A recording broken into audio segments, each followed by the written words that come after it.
Hello, rabbits. Oh, what's this note? You are not teaching rabbits.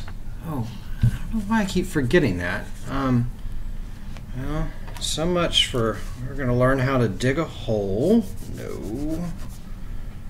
How to properly eat a carrot. No. Thoughts, feelings, actions. Huh. Okay, let's start over again. Hi, boys and girls. It's Mr. Chris from Fortress.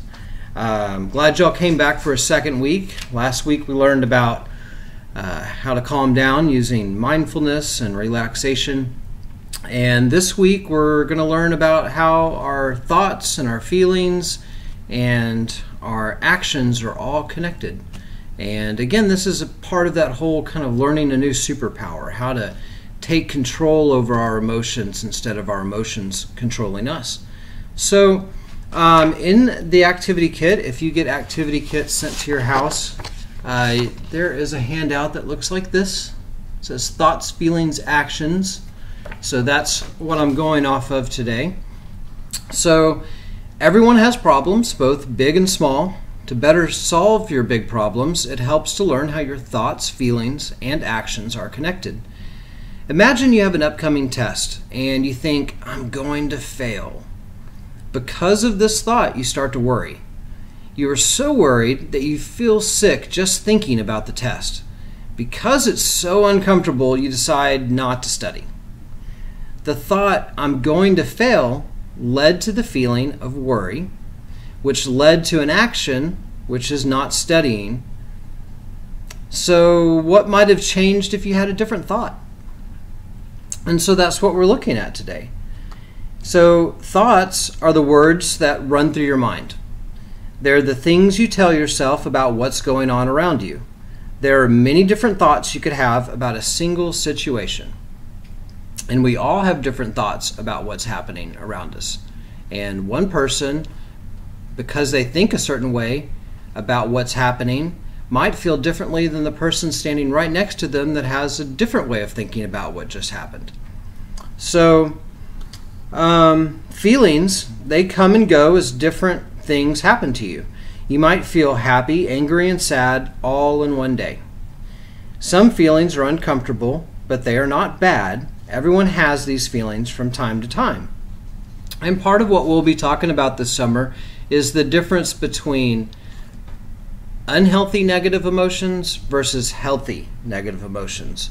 So an example of an unhealthy negative emotion would be feeling really, really angry, versus feeling a more healthy version of that negative emotion, which would be feeling frustrated instead of really, really angry. So negative emotions, bad emotions, those are okay. Those happen. But sometimes if they get really, really strong, they can make us do things that kind of mess up our lives and maybe get us in trouble or maybe make us not study for a test. So we're going to learn how to take those unhealthy negative emotions and make them into a more healthy negative emotion. So actions are the things you do or the way you behave. Your thoughts and feelings have a big impact on how you act. If you feel happy, you're likely to do nice things. But if you feel angry, you might want to act mean. So if you look at your handout, there's an example on here that I'll go over about how your thoughts and your feelings and your actions are all connected. So it says, what happened? My friend Emma hasn't spoken to me as much as usual over the past week. My thoughts. I thought, Emma hasn't talked to me much this week. She must be mad at me. And my feelings, I felt sad and hurt because I was thinking she must be mad at me.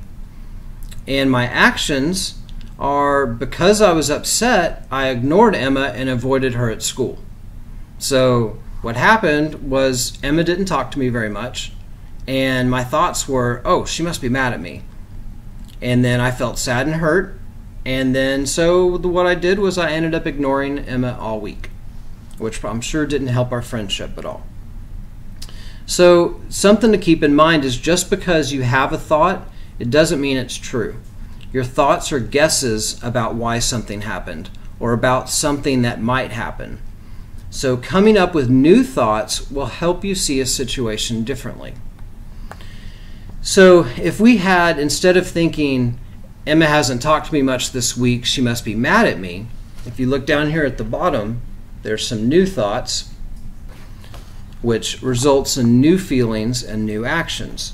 So if instead we thought Emma might be upset with me, but maybe not, I don't know, then our new feeling is we're concerned that Emma might be upset, but I'm not quite as sad as I was because I haven't just made up my mind that she's definitely mad at me. And so the new action would be we end up asking Emma if she's mad at me or if she has another problem. And so we might find out that she's not actually mad at us, that she had a bad day or something. And so we end up not spending the whole week ignoring Emma. Another new thought could be Emma has probably been busy with school or something else. And if we have that thought, we're more likely to feel disappointed that we haven't talked to Emma, but we feel like we kind of understand why. And so our actions, what we end up doing is we stay friendly with Emma as usual, and I'll be sure to say hi to her anyway next time I see her. And another new thought is maybe Emma is upset about something that's not even related to me. And so we feel worried about how Emma's feeling instead of sad and upset. And so what we end up doing is we end up asking Emma what's going on and if she needs our help. So again, what this means is if, let's say you find yourself mad about something, if you're really, really mad, you might have to do what we did last week first, and that's do some deep breathing, some mindfulness, relaxation to kind of calm yourself down so you can really kind of look at what, try to figure out what it is you're thinking. Because sometimes it's what we're thinking, well, always what we're thinking about something, that changes how we feel, and it changes what we end up doing, how we act. So just by going in and looking at that thought we have and saying, maybe what if I think something else? Is there another way I could think about this? Maybe I'm wrong. Maybe it's this. And because we change those thoughts, it changes how we feel. And again, that's that superpower I'm talking about. It's about going in and changing our thoughts, and then that changes our feelings and it changes our behaviors. Now, if you do get the activity kits and you've got this, I encourage y'all at home to think of a time where you felt a really strong emotion. You felt really angry or really sad, and try to think of and write down what happened, and then try to think what were you thinking? What were you thinking about? How did you feel? What did you think about what had happened? And you write that there. And then write down what your feelings were, how you felt, angry, sad, worried. And then write down your actions, what you did. And then on the next page, try writing down some new thoughts, some different thoughts that had you had these thoughts, how would that might make you feel? What then might have you done? And maybe you just come up with one, maybe you can come up with 2 or 3. Maybe you have to write on the back of the page and write a whole bunch of other new thoughts you could have had. But anyway, I encourage you to do that. The other thing that we're going to talk about, which is kind of similar to what we've been talking about, is something called thinking errors. Now, this is types of thoughts that we kind of almost think all the time. And it's called an error because an error means it's when you're doing something wrong. And so these are thoughts that we have that just aren't quite right, but it affects how we feel and how we act. So, and again, if you get the activity kit, you'll have a list of these thinking errors. So the first one we're going to talk about is called ignoring the good.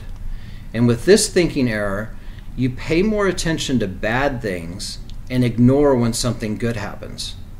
So an example would be you get one answer wrong on a really long test, and all you can think about is that mistake. And you think, oh, I did such a bad job.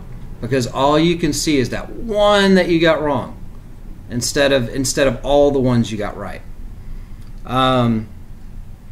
Or another example is if you played soccer and you scored 2 goals in a game, But all you can think about when the game is over is that one goal that you missed, that you didn't get. And so all you think is, it makes you feel upset and grumpy and everything else. Even though you had a really good game and you scored 2 goals, that's 2 more goals than I scored when I used to play soccer. So that's ignoring the good. So, and a lot of times if this is something you do and you're like, oh, that sounds like me, I do that all the time. Well, then just to be aware of that and to know about it means that that's a thought right there that you can catch yourself doing, and you can change that and think, you know what, I'm not looking at the good things that happened. Let's look at the good things, and that'll change how you feel. Another one is called blowing things up. That's making a really big deal out of something small, or making something a little bit bad seem like the worst thing ever. So like, let's say you overslept one morning and you missed your favorite TV show. And if you think, oh, that's so awful, I can't believe I missed my favorite TV show, and then it ruins your whole entire day because you're so mad that you missed your favorite TV show that you wake up every morning and watch. That would be pretty silly, to ruin your whole day over something that small. But a lot of us, and I know I've done this too, we take something that's really not that big of a deal and we make it sound like it's the worst thing in the world. Maybe you know some other people that do this too. But anyway, this is a thinking error that we can be aware of and try to change that. Catch ourselves doing it. Try to catch yourself doing these things and go, oh, I'm doing that thinking error Mr. Chris told me about. I'm blowing things up. This really isn't that big of a deal. Another one is fortune telling, and that's thinking you know what will happen in the future and that it will be bad. So that's like thinking, oh, this test that we're going to have at school tomorrow, it's going to be the worst thing ever. And so you spend all night worrying about it. You spend all day worrying about it. And then maybe you take the test and it's actually not that bad. But you've ruined your whole night and your whole day leading up to it thinking it's going to be the worst thing ever. And chances are when you take the test, you'll look for reasons for it to be the worst thing ever. Let's see. Another one is called mind reading. And this is believing you know what someone else is thinking or why they are doing something without having enough information. We do this a lot. It's kind of like with that Emma example earlier. You would have to be a mind reader to know that she's mad at you. I mean, that's just, you are trying to basically act like you can read people's minds whenever you're like, oh, she's mad at me. Well, you don't know. So, examples would be people are looking at me. They probably think my shirt is ugly. So again, if you catch yourself doing this, it's good to go, oh, I'm mind reading again. I have no idea if she's mad at me. I have no idea if they think my shirt's ugly. That's just me creating that in my mind and making myself upset. Another thinking error is negative labeling. Negative labeling is having a negative belief about yourself and thinking it applies to everything you do. So an example is, I'm a loser, so my artwork stinks. I'm so stupid, everything I say is dumb. And so because you have this label, and think of a label. Think of a label on a can of soup. Okay? If you have a can of soup, there's a label on there and it says cream of chicken soup. So you know that everything inside of this can is cream of chicken soup, right? So that's like putting a label on yourself that says loser, right? So that means everything inside is a loser. Well, that's not true. But if you believe that, then that affects so many things. That means that you think that your artwork isn't any good. You think that if you write something that's not any good, if you make up a song and sing it or rap it or whatever, you think you're not going to think it's any good because you've labeled yourself a loser. And that's just not the way it works. So that would be a thinking error.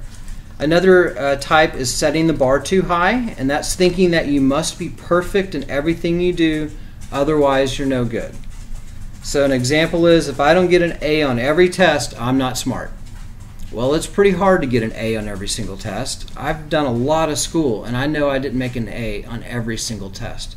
But if I thought that I had to, what does that mean? That means if I get a B, then I think I'm not smart. Well, that's just not true. But the fact is, if I believe that, that's what makes it a thinking error.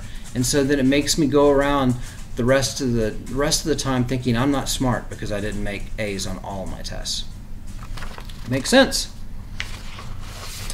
And then another one, well, I tell you what, I'll let y'all look at these. There's self-blaming, feelings as facts, and should statements. Should statements is a really big one. That's believing things have to be a certain way. So that's thinking like people should always be nice to me. A common one is we always say, he shouldn't have done that. He shouldn't have said that. Well, the fact is we don't have control over people. We just don't. I mean, that would be an incredible superpower, but that's not one that we can have. So when we have that thinking error that someone should be a certain way, we're just going to make ourselves upset over something that we have no control over. I mean, the fact is, if someone was mean to us, we can't change that. They were mean to us. But if we're thinking they shouldn't be, then we're just going to make ourselves even more upset. So anyway, I encourage y'all to look over those things, and like I said, be on the lookout for thinking errors, and also try practicing changing your thoughts about things and see if that will change how you feel. All right, I look forward to, this was a long lesson. Thanks for hanging in there. I look forward to seeing y'all next time. Bye.